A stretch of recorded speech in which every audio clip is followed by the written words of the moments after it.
పాడైపోయిన మానవ జీవితాన్ని బాగు చేసేవాళ్ళు ఎవరు? ప్రపంచంలో చాలామంది ఎక్స్పర్ట్స్ ఉంటారు.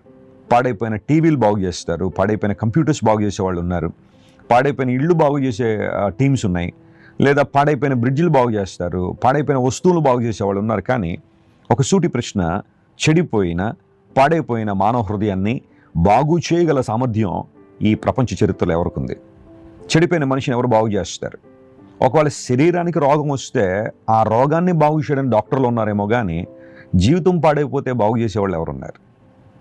ఆలోచనలు చెడిపోతే వాటిని మరలా తిరిగి బాగు చేసేవాళ్ళు ఎవరున్నారు? తలంపులు గాడి తప్పిపోతే మరలా వాటిని సరిచేసేవాళ్ళు ఎవరున్నారు? గమనించిన దేవుని ప్రజలారా, నీకోసం నా కోసం శిలువలో మరణించిన యేసుక్రీస్తు ప్రభు తన అమూల్యమైన రక్తాన్ని ఎందుకోసం కార్చారు అంటే మన పడిపోయిన జీవితాన్ని తిరిగి నిలబెట్టాలని. ఆయన దగ్గరికి వచ్చిన అనేక మంది జీవితాలు బాగుపరచబడ్డాయి. యేసు ప్రభు ఒక వ్యక్తి యొక్క మతాన్ని మార్చాలనే ఉద్దేశంతో ఆయన ఈ లోకంలోకి అడుగు పెట్టలేదు, లేదా ఒక కులాన్ని మార్చాలనో జాతిని ఉద్ధరించాలనో యేసు ప్రభు ఉద్దేశం కాదు. ఆయన ఈ లోకానికి వచ్చిన ప్రప్రథమైన కారణం శిథిలమైపోయిన మనిషి జీవితం నిలబెట్టాలని. మీకా అనే దైవజనం ద్వారా దేవుడిస్తున్న వాగ్దానం, నీ గోడలు నేను మరలా కడతాను, శిథిలమైపోయిన నీ ప్రాకారాలను తిరిగి నిలబెడతాను.